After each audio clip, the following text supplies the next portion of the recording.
महाराष्ट्रातील शेतकरी गंभीर अडचणीत असून त्यांच्या प्रश्नांवर अन्याय होत असतानाही काही जण रस्त्यावर उतरायला तयार नाहीत असा घणाघाती आरोप आमदार रोहित पवार यांनी केला आहे। मात्र एखाद्या खासदाराला विधानसभेतून निलंबित करण्यात आले किंवा वरून आदेश मिळाले तरच आंदोलनासाठी रस्त्यावर उतरण्याची भूमिका घेतली जाते अशी टीका त्यांनी केली। गरीब आणि सामान्य लोकांच्या प्रश्नांसाठी हे कधीच रस्त्यावर उतरत नाहीत असे स्पष्ट मत त्यांनी व्यक्त केले। राज्यातील मराठी कंत्राटदारांचे लाखो कोटी रुपये थकीत असतानाही याबाबत कोणीही आवाज उठवत नसल्याचे त्यांनी सांगितले। उलट गुजरातमधील कंत्राटदारांसाठी प्रयत्न केले जात असल्याचा आरोपही त्यांनी केला। याशिवाय मतदार यादीतील नावांबाबतही त्यांनी गंभीर शंका उपस्थित केली। सिस्टीममध्ये अधिकृतपणे नावे काढली जात आहेत, यासाठी वापरले जाणारे सॉफ्टवेअर नवीन असून त्याचा गैरवापर होण्याची शक्यता आहे असे ते म्हणाले। पश्चिम बंगालमध्ये मोठ्या प्रमाणावर मतदारांची नावे वगळल्याचा दावा करत अशाच प्रकारची प्रक्रिया महाराष्ट्रातही होऊ शकते असा इशारा त्यांनी दिला। कारगिल युद्धात लढलेल्या सैनिक आणि अधिकाऱ्यांचीही नावे वगळली गेल्याचा आरोप त्यांनी केला। पश्चिम बंगालमध्ये कितीही गडबड झाली तरी ममता दीदींचे सरकार पुन्हा सत्तेत येईल, पण महाराष्ट्रासाठी ही धोक्याची घंटा आहे, त्यामुळे नागरिकांनी सावध राहण्याची गरज आहे असेही आमदार रोहित पवार यांनी स्पष्ट केले। एकूणच शेतकरी प्रश्न, कंत्राटदारांचे थकीत पैसे आणि मतदार यादीतील संभाव्य गडबडीवरून राज्यातील राजकारण पुन्हा तापण्याची चिन्हे दिसत आहेत। एक तर भोंदू बाबा जे आहेत खरात त्याच्यावर तर कारवाई झालीच पाहिजे, कारण का अनेक महिलांवर त्यांनी खोटं बोलून फसवून नाहीतर कुठलं तरी औषध पाजून त्यांच्यावर अत्याचार केलेले आहेत। त्याच्याच बरोबर हवालामध्ये तो माणूस आहे, इतरही काही चुकीच्या व्यवसायामध्ये आहे। त्या व्यक्तीची प्रॉपर्टी आपण बघितली तर गेल्या 10-12 वर्षामध्ये 2000 कोटी रुपयाची प्रॉपर्टी गोळा केलेली आहे। गरिबाचं साधं काम होत नाही, पण या बोंधू बाबाचं काम तिथं होत होतं। पण या बोंधू बाबाकडे अनेक व्हिडिओ आहेत आणि बऱ्याच नेत्यांची माहिती आहे। याच्यामध्ये काळी जादू जी केली जात होती, त्या काळी जादू करत असताना त्याच्या मागे जो हेतू असतो दुसऱ्याचं वाईट होणं, तो हेतू कोणाचा कुठला होता हे बोंधू बाबाला तिथं माहिती आहे। व्हिडिओ जे बाहेर आले ते सामान्य लोकांचे आले, नेत्यांचे बाहेर आलेले नाहीत। आमचं मत आहे कोणाचंच व्हिडिओ बाहेर येऊ नये। जर सिलेक्टिव्ह व्हिडिओ बाहेर येत असतील त्याच्या मागे कुठे राजकारण, हे जे काही नेते काळी जादू करत होते, बोट कापून रक्त त्या भावलीवर टाकत होते, हे सगळे व्हिडिओ कुठे गेले हे का बाहेर येत नाही। आणि या बाबतीतली माहिती शेळकेला त्या ठिकाणी असल्यामुळे आणि चर्चा आणि इन्व्हेस्टिगेशन तपास चालू असताना शेळकेचा मृत्यू होणं हे म्हणजे कुठं ना कुठंतरी शंका घेण्यासारखं आहे। म्हणून आम्ही म्हणालो होतो ऍक्सिडेंट कसा झाला, कशामुळे झाला याचा एक थोडासा अभ्यास नाही इन्व्हेस्टिगेशन झालं पाहिजे। आणि शेळकेंच्या माध्यमातून पैसा हा वळवला जात होता आणि पैसा हा काही छोटा पैसा नव्हता, खूप मोठा होता। आणि दादांचा ऍक्सिडेंट जो 28 जानेवारीला झाला त्याच्या आदल्या दिवशी, त्या दिवशी आणि दुसऱ्या दिवशी पैशाची खूप मोठी उलाढाल ही खराताच्या अकाउंटला त्या ठिकाणी झाली होती। त्यामुळे इन्व्हेस्टिगेशन करत असताना जर कोणाचा मृत्यू होत असेल साहजिकच आपण शंका घेणार, आणि जवळच्या व्यक्तीचा जर मृत्यू झाला असेल तर साहजिकच कुणीही असं म्हणेल की उद्या जाऊन खराताला मारलं जाऊ शकतं, सुसाईड झालं असं सांगितलं जाऊ शकतं, नाहीतर सरळ सरळ जसं मुंबईमध्ये एन्काउंटर केला होता एका व्यक्तीचा ज्याला खूप माहित होतं, तसं खरातचं पण एन्काउंटर होऊ शकतं अशी भीती आम्हाला सगळ्यांना वाटतं। खासदार प्रणिती शिंदेंनी पण अशी शंका व्यक्त केली आहे, तुम्ही देखील करताय, ते घडेल असं कशाच नाही, ती भीती वाटते ना। तुमच्याकडे जे काय पुरावा ती SIT कडे द्या। बावनकुळे साहेबांना म्हणायचं अजितदादांच्या बाबतीतले सगळे पुरावे आम्ही दिले, तुम्ही त्या पुराव्याचं काय केलं असंच वाटायला लागलं ना तुम्हाला। तो तपास अजितदादांच्या ऍक्सिडेंट बद्दलचा करायचा नाही। VSR नावाची जी कंपनी आहे त्याला आतापर्यंत अजितदादांच्या ऍक्सिडेंट नंतर 100 कोटी रुपये तुम्ही त्यांना फंडिंग करता, नाही तर पैसे सरकारच्या तिजोरीतून तिथं देता।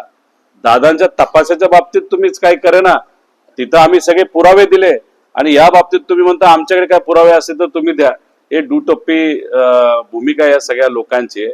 तुम्ही काल बघा की काल दक्षिणातले सर्वे, आता हा विषय वेगळा विषय आहे, दक्षिणचे जे सर्व राज्य होते ते एकत्रित येऊन आपण सुद्धा त्यांना सपोर्ट केला, काँग्रेसनी सपोर्ट केला आणि एकत्रित डिलिमिटेशनच्या विरोधात त्यांनी त्या ठिकाणी लढा उभा केला आणि विजयी झाला। पण TDP हा जो पक्ष आहे, जो आंध्राचा पक्ष आहे, म्हणजे तो येतो दक्षिण भागामध्ये, तसं तिथं असणाऱ्या लोकांचं खूप मोठं नुकसान या डिलिमिटेशनमुळे आणि हे जे काही खासदारची संख्या वाढणार होती त्यामुळे होणार होतं। पण कुठेतरी भाजपला त्यांनी सहकार्य केलं, राज्याच्या विरोधात जाऊन भाजपला त्यांनी त्या ठिकाणी सहकार्य केलं. माझं तर ठाम मत आहे की VSR कंपनीचं आणि TDPचं एक आर्थिक संबंध असल्यामुळे, व्यक्तिगत संबंध असल्यामुळे कुठं ना कुठंतरी भाजपने त्यांनी त्या ठिकाणी या TDPला भीती दाखवली असावी आणि हे सगळं मतदान हे भाजपच्या बाजूली डिलिमिटेशन आणि खासदारांची संख्या वाढवण्यामध्ये त्यांनी TDPची मदत ही घेतली असावी असं मला त्या ठिकाणी वाटतं. मला असं वाटतं की काँग्रेस, आमचा पक्ष, उद्धव ठाकरे साहेबांचा पक्ष हा एकत्रित बसेल. स्वतः उद्धव ठाकरे साहेबांची इच्छा असेल तर 100% पाठिंबा आमचा पक्ष तर देईलच. मी फार छोटा कार्यकर्ता आहे, आमचे नेते या बाबतीत जास्त स्पष्टपणे बोलू शकतील.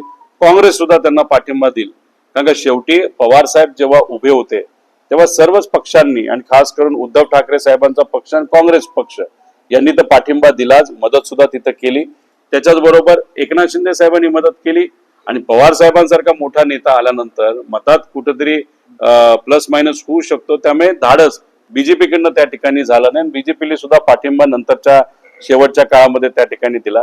त्यामुळे उद्या जाऊन उद्धव ठाकरे साहेब उभे राहत असतील तर पाठिंबा मिळेलच, नाहीतर तिन्ही पक्ष एकत्रित बसून जो कुठला उमेदवार, एक उमेदवार पुढे केला जाईल, आमचा पक्ष पूर्णपणे त्या उमेदवाराच्या पाठीमागे त्या ठिकाणी राहील. पण आपल्या पक्षाकडे ते मिळणार नाही, खासदारकी जर आम्ही घेतली असेल तर आमदारकी म्हणजे MLC ची पण अपेक्षा आम्ही करणं हे योग्य ठरणार नाही असं मला तरी त्या ठिकाणी वाटतं. त्याच्यावर अधिकार हा उद्धव ठाकरे साहेबांच्या पक्षाचा आहे, त्याच्याच बरोबर काँग्रेसचा सुद्धा अधिकार आहे. नंतर सुद्धा खासदारकीचे इलेक्शन तिथं होणार आहे, राज्यसभेच्या तिथं सुद्धा आपल्या सर्व आमदारांची मदत लागणार आहे. त्यामुळे कदाचित असंही ठरलं जाऊ शकतं आता एका पक्षाला MLC आणि उद्या येणाऱ्या खासदारकी राज्यसभेच्या त्याला दुसऱ्या पक्षाला. त्यामुळे शेवटी मोठे नेते बसून निर्णय काही दिवसातच घेतील, कारण पुढच्या महिन्यातच या बाबतीतलं इलेक्शन लागलेलं आहे. माझी त्यांना विनंती एवढीच आहे, आज महाराष्ट्रातला शेतकरी अडचणीत आहे. एकदा शेतकऱ्यासाठी आंदोलनासाठी उतरा. युवा अडचणीत आहे, युवासाठी तुम्ही उतरा. महिलांवर या देशामध्ये सगळ्यात जास्त अत्याचार महाराष्ट्रात होत आहे, त्यासाठी तुम्ही उतरा. पण तुम्ही या विषयासाठी उतरणार नाही, पण केंद्रात एक असा कायदा आणण्याचा प्रयत्न केला जातो ज्याच्यामध्ये संविधानाला दाबलं जातं आणि तो कायदा सर्व बाकी इतर विरोधातले खासदार एकत्रित येऊन हाणून पाडतात. आणि त्या विषयाच्या विरोधात तुम्ही जर रस्त्यावर उतरत असाल तर कदाचित असंच म्हणावं लागेल, वरून आदेश आला आणि देवेंद्र फडणवीस साहेबांना आदेश आल्यानंतर त्या पद्धतीने त्या ठिकाणी असं वक्तव्य तिथं ते करत आहेत. बघा, लोकांनी जो निर्णय घेतला ना लोकसभेच्या वेळेस, त्यांचं अभिनंदन खऱ्या अर्थाने आज केलं पाहिजे की लोकांनी खासदारकीच्या वेळेस भाजपला कौल नाही दिला. भाजपचा प्लॅन होता 400 पार, आणि 400 पार जर ते गेले असतील तर असे नवीन नवीन कायदे घरी बसल्या बसल्या त्यांनी तिथं केले असते.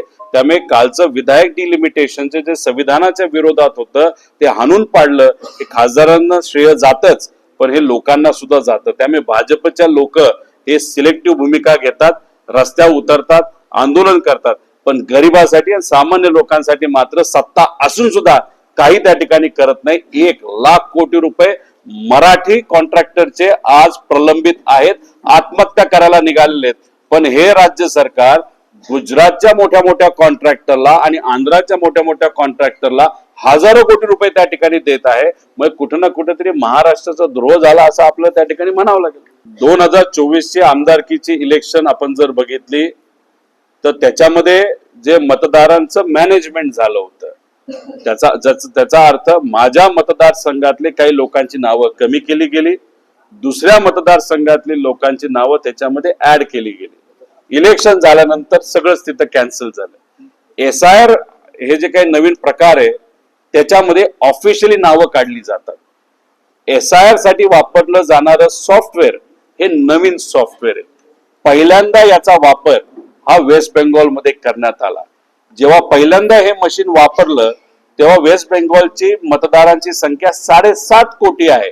या सॉफ्टवेअरली सांगितलं 7 कोटी लोक हे मतदार बाद झाले. मग परत त्याच्यात काम केलं आणि त्यानंतर त्यांनी 15% मतदार बाद केले. 2 प्रकारचे हे सॉफ्टवेअर मतदारांना बाद करतं. एक, नाव मॅच नाही झालं तर संशयाच्या यादीमध्ये काही लोकांना टाकलं जातं आणि दुसरं जर काही ऍड्रेस मॅच नाही झालं त्याला बाद केलं जातं. आता जसं वेस्ट बेंगॉलला झालं तसं हे महाराष्ट्रात होणार आहे. त्यामुळे विरोधात असणाऱ्या सर्व आमदार आणि खासदारांनी एकत्रित येऊन कार्यकर्त्यांना विश्वासात घेऊन SIR वर खऱ्या अर्थाने काम करण्याची जरूरत आहे. कारण वेस्ट बेंगॉलमध्ये कारगिल युद्धामध्ये ज्या व्यक्तीने भारताची भूमिका घेत ती व्यक्ती लढली त्यांचं नाव काढण्यात आलं, अधिकाऱ्यांचं नाव काढण्यात आलं, जजेसचे नाव काढण्यात आलं. म्हणजे अशा पद्धतीने SIR हा वेस्ट बेंगॉलमध्ये फक्त निवडणूक जिंकण्यासाठी गडबड केली गेली. म्हणजे संविधानिक हक्कच हा लोकांचा काढला गेला, पण तरी सुद्धा किती गडबड केली. वेस्ट बेंगॉलमध्ये ममता दिदीच सरकार येईल असं आम्हाला वाटतं. महाराष्ट्रामध्ये आमच्या सारख्यांसाठी धोक्याची घंटा आहे. आम्ही जर या बाबतीत काम नाही केलं तर मग उद्या जाऊन कुठे काही होऊ शकतं. त्यामुळे SIR वर खऱ्या अर्थाने काम करण्याची जरूरत आहे.